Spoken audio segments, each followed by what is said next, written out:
Kevin, do not look. Now the Baltimore Orioles have won 3 of 4. The Baltimore Orioles have won 3 of 4. Jackson Holliday's coming up. Team got better at the deadline. What a time in Birdland, baby. The Orioles may have found a closer. I guess we'll talk about it. So, welcome everyone to Kevin and Zach Reacts, the post-game show for the Ryan Ripken Show channel, or Ryan Ripken Media Empire. So, yes. Yeah, so I'm not sure if you've seen, I'm sure you have. We were live for 5 hours to cover everything through the trade deadline today. Then we took a little break. We're like, okay, we're going to rest up before the post-game show. The Orioles said nada, baby. Nada. They call up Jackson Holliday. So he just did about, a 45-minute stream about that? Yeah, right around 45, 50 minutes, yep. Yep, 45-minute stream about that. Then the game ends right on to here. So appreciate everyone tuning in. If you've seen all 3 streams, we appreciate you. You're a real one. So, Kevin, let's talk about the Orioles win 6-2. Corbin Burns wheeling and dealing. Yeah, what else is new? I mean, Corbin is that guy. Hashtag resign Corbin Burns. I'll give $3 out of my own pocket to contribute to that fund. That's huge, Kevin. That's huge. Look, if everybody contributes $3, we'll have like $300. And then if Corbin doesn't take it, I will take it. So we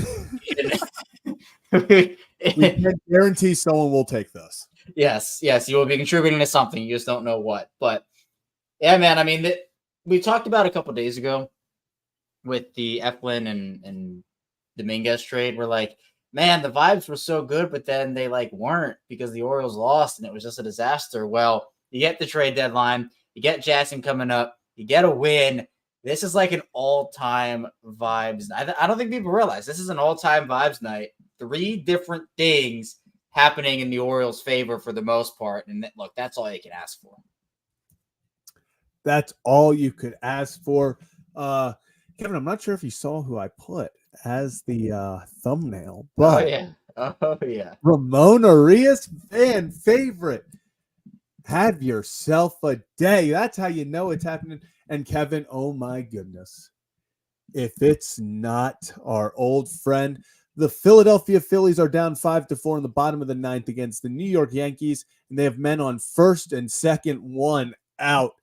And guess who comes to the plate? Mr. Austin Hayes. Austin Hayes, how you doing? They may be introduced to double play Hayes here. I'm not going to lie. No. Yeah, that would be unfortunate. That would be for everybody involved. Yeah, like Hazy, if you have another one of them 3-run shots in you. Oh, Aviator, did you? Are you ahead? I don't. Aviator. I thought Aviator was like seeing something ahead of time when he said, we're. And by the way, when we do our instant, like, well, not instant, but our watch alongs, you and I have to be watching like the same feed because we don't want one of us can't be ahead of the. So even if the chat is a little ahead of us or a little behind us, we have to be watching the same feed so that we're not like one-upping the other, like overlapping the other guy, because that would be just a whole mess. But sometimes in the chat, it's a little bit further ahead of what we had. So and you know what? RIP. We're gonna have to work. Our R.I.P. Nor. It was such a good name that never got legs. We need to contact someone in the Miami media and get that to them. That hey, push this, push Nor. Make this a thing. Need the Nor. Can't. It had such potential. It had such potential, and now it's gone. But you know what? As we said on the Jackson Holliday breaking news stream just an hour ago, when you can trade a talent like Connor Norby and replace him just 24 hours later with one of the best prospects in baseball, you're doing something right with your farm system. Austin Hayes hit a ground ball that should have been into a double play, and they got the guy at second, and then there was an error. So now it's fielder's choice, first and third, 2 outs. And Kyle Schwarber. Come on, Schwarber. Come on, Schwarber. Put one in. This is where I wish we could put, like, we would have our scoreboard ready. Yeah. Oh my God. Well, I'll go. And again, our first goal is to 1,000 subscribers. So while we're hate watching the Yankees, I will do our honorary call to action, which again, I know we're doing a lot of nowadays, but we are Kevin and Zach Reacts. So we are the post-game show reaction channel on the Roundup Media Empire for Orioles games, Ravens games. We do big news like we just did the Jackson Holliday stream. We're cross-streaming on both the Ryan Ripken Show channel and the new channel, but we're going to be only streaming on the new channel in about two weeks, somewhere around 2 weeks. Yeah. So if you want those game reactions, be sure to like and subscribe over on the new channel because actually it will no longer be on the Ryan Ripken Show channel. So really appreciate everybody for tuning in. And man, it has just been a crazy day of streaming. Crazy day. Oh, no way. Schwarber. Actually, I don't know. I'm assuming Schwarber had it. Maybe it was a wild pitch, but Unreal. I'm looking at my phone. Oh, was it a wild? It was a wild pitch. Clay Holmes. Who was it? It was Clay Holmes. Clay Holmes. Let's go. Let's go. Now Austin Hayes is the winning run. Oh my God. Yeah, it's customary. I drink the mic water a lot. It's just, make sure I'm hydrated. Man. Welcome All-star to the Clay Holmes. Yep. Spirit bomb right there. All-star Clay Holmes. Man. I'm loving it. Call me McDonald's because I'm loving it. I love how we always do this for the post-game show and then it turned into a Yankees hate watch. I know. Crazy. Well, let's talk about some of the trades that happened today too, though, because I think that's another important part of this is we just kind of wind down. Intentional walk. Yep. To Trey Turner. Yep. All right. Let's talk. Yeah. So let's start off with the big one. Connor Norby. While we're talking Orioles chat, we're still hate watching. We're still hate watching everyone. So still hate watch. Still doing it. But Connor Norby and Kyle Stowers to the Marlins, and a little bit of a shock in terms of the package that the Orioles gave up. But Trevor Rogers coming to Baltimore. I know we did our initial reaction, Zach, and the package did seem like an overpay. But in this market, with team control again being a big thing, and the pitching market just being out of control in general in terms of value, you had to give up something. And look, for the Orioles, they feel like they're getting a guy that they can get back to being uber consistent. He's been good over his last, 13, 11 starts or whatever that number is. But how do you feel now that the dust has settled on that and we're about 7 hours out of that? How do you feel about that move? I'm still not happy about it, but it happened. Yeah. It improved the Orioles rotation. It improved their rotation for the next few years. Just it improved next year, puts them in a better position next year. I hate giving up Norby and Stowers for what I feel like we could have gotten more. Because I feel like Eflin's the better pitcher, and we got him for much, much less. And that's what I want people to understand. If the Orioles didn't acquire Zach Eflin, if Zach Eflin was traded at like $550 today, he would have probably gotten Norby Stowers plus. Like he would.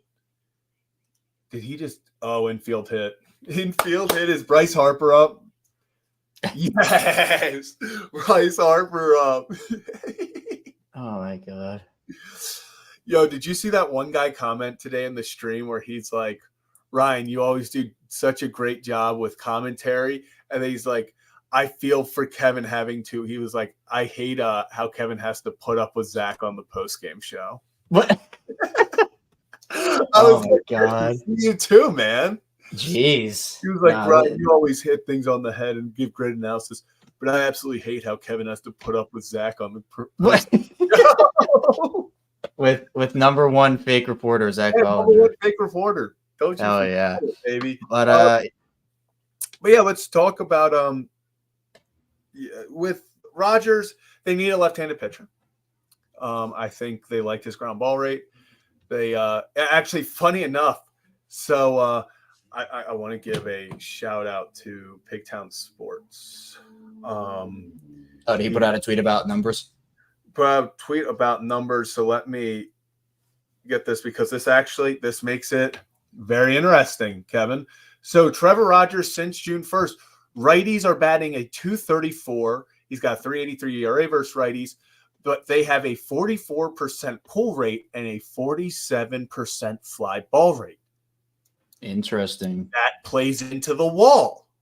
And then against lefties, they're batting 269, so a little bit higher up average, but it's a 225 ERA plus 43% pull rate, but they have a 57% ground ball rate on that. So he's getting more ground balls against lefties where you would go short porch to right, and where he's giving up fly balls, they are not leaving the yard at Camden Yards. So it's growing on me. You know, I'm going to give him a chance. Like, that's the one thing. Like, maybe I hate that. My reaction about this is not about extra innings. It has nothing to do with Rogers. It has everything to do with I hate giving up Norby and Stowers in the same deal and not getting it. Yeah. You know, so I hope Rogers comes in and just absolutely dominates, you know, shuts everyone up. But we'll see. Yeah, and I think, again, when people saw that it was Norby and someone else, I think the reaction was, okay, is this going to be like a Jed Fabian or like Dylan Beavers or like some other mid to low level guy? But to have it be Stowers as well, I think in hindsight now, looking back on it, Zach, and seeing what some of these other pitchers went for, like, again, we talked about this a little earlier too. Tanner Scott going for what he went for is a rental option. And again, relief pitcher, guy who has crazy stuff, and obviously has been dominant this season for the Marlins. That was what? Their 2-3-5 for San Diego? Their 2-3-5 prospect plus somebody else? I mean, that's the same as the Orioles giving up, like, Basayo, Mayo, Norby, and another guy for Tanner Scott. And the fan base would have been in shambles if that was the package for a guy who only has half the year left on his deal. So, look, I still think it is a somewhat overpay just based off of the players they gave up. But in order to go for it, you do have to give up guys. You do have to overpay a little bit sometimes. And while I think Norby and Stowers are going to do well in Miami, I do think it's going to be something where it's not a Crochet, it's not a Skubal, it's not one of those top guys. But as we kind of learned as the deadline went on today, those guys were never going to get moved. Like, Flaherty was the big name that got moved, and Tanner Scott in the bullpen, and that was it. So these mid-tier or like high-ish to mid-tier starters were going for a lot more because the top guys weren't getting traded. So all those other deals all of a sudden got a bump in value, and this was a premier sellers market. This was one of the best sellers markets we have seen in the last 10 years in baseball. Yeah, and you know it's kind of crazy? I saw a tweet today. It was such a seller's market. And you know how I know we didn't have any massive trades and none of the big names went off the board? I believe it was Fangraphs. Not a single top 100 prospect on Fangraphs was dealt today. Wow. Of the updated, so Fangraphs is the most recent. I think it came out, I believe, less than a week ago. Yeah. A single player. Now, we talked about some guys in the top 100 on pipeline, but then they were not doing as well, so they fell off in Fangraphs. But it is like there just weren't guys out there worth that big of a haul. Yeah. And I know everybody was talking about, are they going to trade off or move off of Basayo? Are they going to give up Mayo for a guy? But there just wasn't a guy worth giving up that haul for. And so I think a lot of people maybe assumed, and we were talking about this on the way out of the studio, actually, Zach, Brad, Ryan, and I, but like, if it was just Stowers and someone else for Rogers, I don't think anybody would have batted an eye. But I think it was the fact that Norby and Stowers were in the same package for someone that was not named Crochet or was not named Skubal or any of those top guys. That's what got people up in arms for a guy that, again, he was an all-stars rookie season. He was great 2021. He hasn't been that guy over these past couple of years, though. Obviously, not with an injury. I believe it was last year, right? His injury. We only pitched in single-digit innings, I think, or something like that. We've actually talked about this, Kevin. Reactors, we like it. Oh, we do. We do like the reactors. We do What's up, like the reactors? reactors. Up reactors. Yeah. I think that could stick. I think that might stick. Yeah. Uh, So we like that. And if you want to become a reactor, be sure to like and subscribe over here. We're so close to hitting 1,000 subs. We were almost to 700 after having this channel up and active for 3 days. Only 3 days. And we already are at almost 700 subs. So we really appreciate away from 700. So if you are one of the 76 people watching right now on the Ryan Ripken Show channel, if you would be so kind, if you have not already subscribed over here, we will be doing this cross streaming for about another week or two. Then we'll be doing it solely on this channel. So we don't want you to miss out and continue to enjoy the fun. So if you could go and subscribe over here, it would be super dope if we could get to 700 before we head off here. Yep. And also the question, we're going to have our own memberships. We will. We first have to hit a couple of channel thresholds, including 1,000 subscribers and I believe 4,000 watch hours or something along those lines. So we will have our own membership tiers. We'll have emotes. We'll have a bunch of different perks that come with those memberships as well. So again, be sure to still support the Ryan Ripken Show channel, right? We're not breaking off from the Ryan Ripken Show empire. We are a part of it, just branching off under the umbrella. And then we will also have call-ins coming up on these post-game streams. Not sure exactly when we're going to launch that, but we do plan on it. We also plan on doing live reaction streams to games while it's happening. And appreciate you, Jake. We're excited about this channel. The community's been awesome on both shows. Again, we had right at the end of our trade deadline extravaganza, which is, by the way, bottom 10th tie game. Phillies can win it here. But we had essentially 13,000 people watch our trade deadline stream today. Did a 5-hour stream. If you want to go back and see our instant reactions, and by the way, you should go back and watch that because Ryan lost his mind with the Eloy Jimenez acquisition because he got a text from somebody before. We have to stop having this happen because when we had the NFL deadline or free agency thing, we had the Nick Moore thing.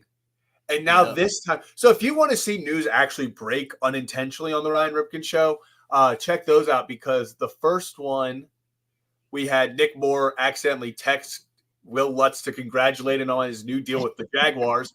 And Will Lutz texted back Nick and was like, yeah, that's not true. I'm actually re-signing with the Broncos. And then it happened. So, and then we got a text today. Ryan did and did not and accidentally potentially slipped that there was something going on. And yeah. Unreal.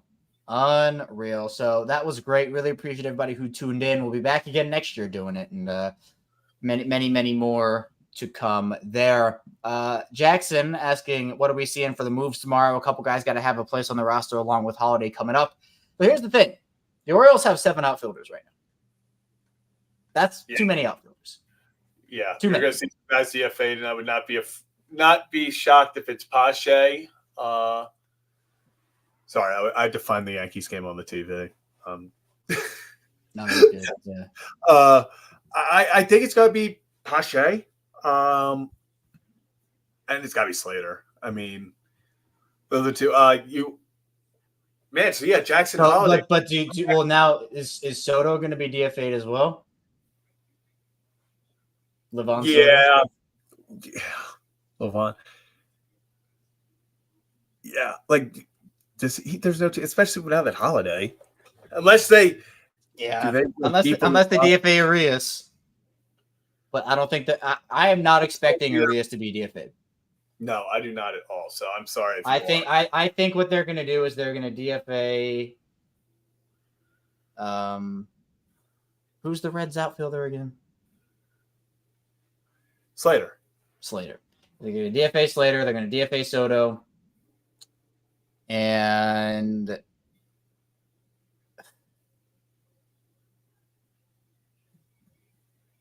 is there a bullpen arm? No, because they just DFA'd Cole Irvin to make room. Oh, that's right. Yeah, for Soto. So. Oh, and it's Leiter's. Oh, Leiter's already pitching. Oh my God! You got traded today. Yeah, I mean, That happens, though. That happens. Didn't Dominguez pitch? Was that the day or the day after? No, that was the day of. Okay, yeah. So that happens. I would assume that they're going to try to sneak some of these guys through waivers. Yeah, I would not be surprised if Keegan Aiken is. He's got options, so that. That's a good point. Especially with Soto. Yeah, and maybe it is Blake Hunt goes back down. Because if he taxi spot though, or is he officially up? I think they officially put him up because they made the move of DFAing Irvin and putting him up. You can't pop up the first. Get out of there. Okay. Yeah. Sorry about that. Let's talk. Oh, first of all, Matt here donating. I know we can't take donations yet on the Kevin and Zach React channel. Actually, $20 here means I get Banksy. So hold on, I'll go. Yeah. While you keep talking. Yeah, I stood up honestly to watch this game, but I'm also standing up for you, Matt. So appreciate everyone who subscribes. Come on, baby. Oh, ball to the right side of the infield. Left side of the infield, not ideal there. So let's talk. I agree, Aviator. The Phillies need to bunt there. So let me sit down. All right. Now we're back. Well, Kevin gets Banksy's. So kind of tomorrow, there's gonna be a shit ton of moves.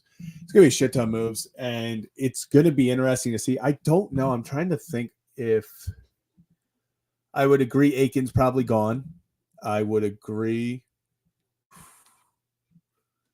Oh, well, here's Banksy, the man of the hour. Let me just Sabenya.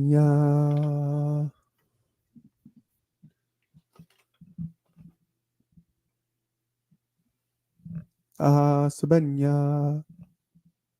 Proud of you, Banksy. Proud of you. Can get this only nowhere else but the Kevin and Zach React. Kevin, I'm not going to lie. I am totally invested in this game right now. Banksy is also watching along with you. Thanks. I'm glad you're hate watching. But Kevin, so we talked about this a little bit on the Jackson Holliday show, but let's talk about it just kind of while I watch this. Where do we both kind of agree that Jackson Holliday expectations are he starts in the back end of the lineup, I assume, batting ninth again before they evidently move him up. So what are your expectations? Let's just start from back there. I think for Jackson, it's, I think he's going to be better this time around because he had the experience of struggling the first time when he hadn't really struggled before. And so when you're talking about a player that goes through that, goes down, has to find himself again, to me, it's like this situation where he's better for it, where sometimes like failure is the path to success, essentially, or however that quote goes. But we know he's talented. We know he has the stuff. And I think the fact that he found himself again, I think is really, really important just because you can put him in that ninth spot. And with Cowser having this whole situation of just being a leadoff guy, I think that if you can get more guys on base for him, because part of the issues with the Orioles offense, when they have been struggling, they don't get enough production out of the bottom of the lineup. So if you can get Holliday into a groove, again, I don't expect him to be a 400 hitter. I don't expect him to get 2 hits every game, but I do expect him to be better than his .059 average. And that to me is kind of what we're going in terms of my expectations and kind of the start to hopefully like a look, if he gets sent down again, we talked about it. If he gets sent down again, there are other issues. Like, I agree. Yeah, I think there will be a redemption arc that will be. I think that we are going to look back at the start of this season, Jackson Holliday failing is one of the greatest things to ever happen to the Baltimore Orioles. And I think we figure it out almost as soon as this year. I think he is going to. I tweeted out a few weeks ago and people called me crazy, Kevin. They said, Jackson Holliday's not coming up this year. He's done. We're saving him for next year. I said, I think Jackson Holliday not only is up this year, but he's going to produce. So that my thoughts haven't changed. I think he's got his confidence back. He went through the ringer. Now it's time to get back up, dust yourself off, and let's go play some damn baseball. Let's go win the damn AL East. And I was going to say let's win the World Series, but one thing at a time. Well, yeah, one thing at a time. And again, we talked about it. This is the infield that was promised, right? This is the Mountie, Jackson, Gunnar, Westberg infield. Did I say outfield? No, you said infield. Okay, infield. But with the infield, like this is your infield of the future, obviously minus Mountie, which again, we're not really sure what his long-term future is with the team. But this is the infield everybody wanted to see with Mateo going on the 60-day IL. That again effectively ends his season. So you have to, kind of you work through the struggles with young guys, because we've seen with these guys, even some of the top guys, which Jackson is with the Orioles, they will struggle when they're up the first time. They'll go back down, they'll come back up, and they'll produce. So hopefully he is on that arc. So the re-debut of Jackson Holliday, I think, is going to be really, really exciting, because I think it is. And Steven, yep, we got the reports about an hour or so ago. Yep. Jackson Holliday is coming up to the big league club again. So there we go. Yeah, we're going. Oh, it was bases loaded, and into the 11th we go, Kevin. Into the 11th we go. Damn. At least Rojas. Hey, damn it, Rojas. It'd be like that. It'd be like that. That's why you gotta. That is why you have to bunt the guy over to third when you have it. How did this guy get out? Bryson Stott. Oh, he kind of got it in the gap, but it just almost a collision. Almost a collision. Man, what a day. Seriously. What a day. Well, let's talk about the Jimenez deal a little bit, because I think that was the other one that people were kind of going a little crazy about when it happened. I think everybody knew the Orioles wanted an outfielder, and we were saying, Zach, that they should get one. And Jimenez is the guy that, again, won't give you anything defensively. He's a DH type player. Yeah. But when he is healthy, he has the power numbers. He can produce for you a little bit. And that's been the question with him, is just, can he stay on the field? Can he not go on the IL? Can he be someone that can go and produce for you on a consistent basis? Now, what does it mean for the rest of the guys? We're going to see. Yeah. But that to me is the biggest question as well. Is like, well, if Jimenez is getting the DH reps, does that mean less McCann and more Adley catching? Does that mean O'Hearn gets less opportunities? Like, what are you kind of feeling with how this rotation might look at that spot? I think it means that we see McCann catching less. I think against lefties, we are going to keep Adley at catcher, and instead of DHing McCann or having McCann catch and Adley DH, it's going to be Adley catching and Eloy Jimenez DHing. I think that's where you see him. He's batting over 300 against lefties this year, so he's got pop. I don't think the wall is going to, I mean, obviously it's going to take away a home run or two this year. That's inevitable. But that wall, he's got power to get it over. And obviously we start an away series tomorrow or in 2 days, so he's not going to have to deal with the wall there. I'm not too concerned. I'm kind of excited to see how this deal plays out. And it's another deal where the Orioles were on the receiving end of a salary dump. And I don't think you would ever hear that before going into the this season. So that is that's exciting in and of itself. Yeah, the new era for sure. And I think with what the Orioles now have to offer, again, 7 outfielders too many. We're going to figure out kind of what that looks like. But they also, they didn't give up anything that they valued for the club. Like, again, it was a AAA reliever. Trevor Mago, if I'm not mistaken. The first name might be wrong, but Mago ends up going to Chicago in the deal. Now I'm going to be mad at myself for not remembering the name. Trey Mago, excuse me. So Trey Mago goes, see what I did there? Trey Mago goes to the White Sox, and he gets I think he's gonna be on that major league club and probably get shots in their bullpen on that White Sox team. But I think, look, it's a low risk move. Now the risk comes with, does it take at bats away from others? Because if he's not producing and he gets in that lineup every other day or whatever it may be, and like that's taking away from O'Hearn, or you can't DH someone else you want to DH and Jimenez is taking up that spot, then that's the That's the problem. But in terms of value, you didn't really give up anything. You take on money. Second, you mentioned it, Zach, with the Eflin deal and now this one. Second deal where they're taking on the money. So we're going to see what ends up happening. But to me, I think this is a low-risk move that can turn into a very high reward if it's just a change of scenery type deal and he can hone in on that power he's had his entire career. Kevin, how long have I been muted? Not that long. All right. Yeah, I think this is just an interesting deal. Like, I didn't see it coming. It's one of those deals that I think everyone was kind of immediately when it happened, you were like, the Yankees just took the lead. That's unfortunate. It was one of those deals when it first happened. You were like, Eloy Jimenez did you just kill a bug? I'm trying to. Okay. When it first happened, everyone was like, Eloy Jimenez to the White Sox or to the Orioles? That's who the Orioles are getting from the White Sox? Like you saw Orioles White Sox made then you're like, oh. Eloy Jimenez. Like, it was just one of the things I never saw it coming. No, I think everybody was so focused on like the Tommy Phams of the world and Kevin Pillar's and that type of fifth outfielder where they could give you some defensive value, higher contact hitters, like that type of profile. And Jimenez is just not that. He is another power guy, which again, I don't think they needed more power guys, but they feel like with his power, slotting him in the lineup in the DH spot. Again, I think this only works if you have Adley catching more. I think if that is your plan, which it should be, this is the one that can actually do well. But again, it's a matter of, is this now a platoon between O'Hearn and Jimenez? Is Jimenez only playing every third day? Like, how does that DH rotate? I mean, what would you do, Zach? You taking at bats away from O'Hearn to put Jimenez in the lineup? Not against righties.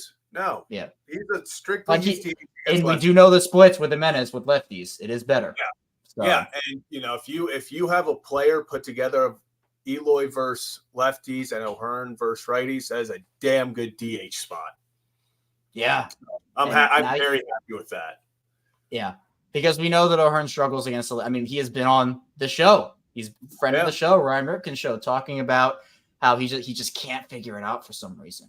But now we know Brandon Hyde loves to play matchups. We know MLB is a matchup league. This is what you do, where now you can have two players who, are they the best out in the field? No. But when it comes to your offense, you now have options to where if you get stuck with a bunch of, if it's a heavy lefty rotation you're facing in the playoffs, you can now put Jimenez out there and not feel like you're pigeonholed into playing O'Hearn there or trying to find another option. You now have somebody that can hit lefties, and that's really important. So, again, low risk, high reward move for the Orioles that makes sense for them, and I liked that a lot. But I know, Zach, that was not the only deal the Orioles made. Again, I talked about it on the Jackson Holliday stream. If you include trades, guys going in, guys going out, DFAs, additions to the roster, 22 total names today for the Orioles were involved in separate moves. And there was a tweet from Ryan's account, which I'm going to pull it up here, just about the final haul for the Orioles. And we can kind of talk about that and grade it, because I know we gave our grades on the actual trade deadline stream. But just kind of, again, with the dust settling and us now having a couple hours to kind of digest everything, kind of going through everything. So here we go. That's very zoomed in. Final Orioles trade deadline haul here. You got players coming in through the deadline. Zach Eflin, Trevor Rogers, Eloy Jimenez, Sir Anthony Dominguez, Christian Pache, Gregory Soto, Austin Slater, Levon Soto, and Patrick Riley. And going out, Austin Hayes, Connor Norby, Kyle Stowers, Billy Cook, Seth Johnson, Matthew Etzel, Jackson Baumeister, Matt Horvath, Moises Chase, and Trey Mago. So you look at that, Zach, a lot of names. It feels bittersweet with a lot of those guys going out, but you got to give up stuff to get stuff. But how do you like the overall in for out that the Orioles did today? I said we got a B-. You could have done a lot more, I think, but it could have been a lot worse. So I'm giving it a B-. I'm going to stick with that. it really is just a situation where the Orioles got better. They wanted a right-handed starter, they wanted a left-handed starter. They checked that off. They wanted a right-handed reliever, they wanted a left-handed reliever. They checked that off. They wanted a right-handed bat that could go out there and be that DH versus lefties. They got that. At the end of the day, they got better. They checked off all the boxes they wanted to. I mean, Kevin, remember when we were doing predictions, we were like, yeah, I could maybe see the Orioles stretching it to 3 players. Yeah. Man, try that times 3, essentially. Yeah, exactly. Man. Also, so Kevin, I'm going to have to head out here in a second, but I did want to, before we left, we're at 696 subscribers over at Kevin and Zach Reacts. And so we have 76 people watching over on the Ryan Ripken channel, and we have 54 watching on Kevin and Zach React. If you are not subscribed, it would mean the world if you could go subscribe over to the Kevin and Zach React channel to hit 700. Before we get off, we need just 4 more people. So that would be absolutely awesome. Go click that link. So Kevin, I'll stay for while you answer. Maybe we can get 4 more people to subscribe before I head out. Yeah, for sure. Well, let's kind of continue that conversation then about just like the overall trade deadline haul. So I'll pull back up the graphic real quick. Is there any name maybe going in or out here that you feel like is underrated? Like you think the Orioles maybe got someone, or they're sending out someone that I think you like the Patrick Riley deal. I was just going to say, I really like Patrick Riley. The more I've looked at him, he touches 99. He's a big body guy. I think I just really like that. He's from Vanderbilt. He played at one of the best schools in the country. He's just it feels like getting a corner from Alabama. Like it's just like you feel good about your chances. You get a pitcher from Vanderbilt, you feel good about your chances. Yes, and I know again that was the Billy Cook deal. I think Billy Cook plays for Pittsburgh, by the way. I think he should. I think he's up. I think he's up for them. Obviously, I think a lot of people were confused about the Seth Johnson, Moises Chase move, but you get a guy in Soto who, again, he fits what they wanted. He fills that need, and he can help the club now. We talk about team control. What's your overall feeling on the Soto move? Because they did give up some talent to get him. Kevin. Look at that. 700. Appreciate everyone. All right. Well, answer the last question, and then we'll get it. Dude, I'm hype about Soto. The more I look at it, he throws gas. Dude throws gas, and then he goes out. He gets strikeouts. He gets ground balls. Over the last 23 outings, he's pitched 20 innings. Has a – let me just pull it up because I don't want to butcher these stats, and I tweeted it out. So – Gregory Soto, if my Wi-Fi would load. Gregory Soto, over his past 23 appearances, 20 innings pitched, he has a 2.70 ERA, 26 strikeouts. And in those 23 appearances, he only gave up runs in 5 of them. That includes 3 runs in his most recent outing where he gave up runs to the Yankees. So those numbers are played. It should be like a 1-2. So I'm very happy. Yeah, I am too. Shoot, I forgot to ask this question. I really wanted to answer it, and someone just asked it in the chat. Eli saying, I feel like Seranthony Dominguez should be the new closer. I've been saying this. I know people might want Cano, maybe Jacob Webb, but I really feel like Seranthony should be the closer. I feel like that's the move. I mean, do you think that maybe they've found their guy? Oh, Austin let's Hayes. Go. Let's go, Hazy. Man, still an honorary member of the Orioles. And a baby Hazy. Let's go. But Santa Maria. But with this, I see Eli talking. That was the wrong comment, but I know some people are not so sure about Soto. In terms of Dominguez, though, I do feel like he should be the new closer. Again, we can't trust Kimbrel in that position anymore. And whether you want Cano or Jacob Webb or any of those guys, Dominguez has filthy stuff, man. Like he has filthy stuff. So, do you feel like he should get a shot right now to be the new closer? Why not? Why not, Kevin? I mean, we've seen Craig Kimbrell right now. He can't seem to get one out. Put Craig back in the 7th. Do exactly what you did before. If he gets his confidence back up and we still don't have a permanent closer, go for it. But see what's the worst that happens? He blows a save? Where have we seen that? I mean, I'm down. Give him a shot. Give him a shot. He and Soto, dude. I'm telling you, the two guys from Philly, I would not be shocked. I would not be shocked if they became very important pieces for this team. Could we see like a reverse Philly bullpen 7-8-9? Could it be like Kimbrel, Soto, Dominguez? Just like the reverse with Cano. But again, do you want to see like more consistency out of roles for guys? Like, would you rather have like a full-time 8th guy, or are you fine with them like just rotating in who like matchup wise who it is? Until they get someone who can dominate the 9th. If you don't have a 9th inning guy, you can't have an 8th inning guy. Yeah, it's just, I mean, it's hard to get that. I think the closest thing you had to that was Danny Coulomb was almost automatically in the 8th. Yeah. No matter what. But let's look at it right now. The Orioles bullpen kind of is looking a lot better. Let's go in October. So let's add Danny Coulomb back to this. And I know this is going, it's weird. But let's say you have, as people will be upset about, you have Kimbrel, Cano, Coulomb, Soto, Dominguez, Perez. So there's 6. You get one more guy? 2 more guys? Yeah, 1 or 2. Yeah, 2 more guys is you're gonna get 2 more guys. Oh shit. Who did I say Perez? You said Perez, yeah. Perez. So then Jacob Webb. Yep. And man, who I'm trying to think who. Did you say Suarez? No, and Suarez. There you go.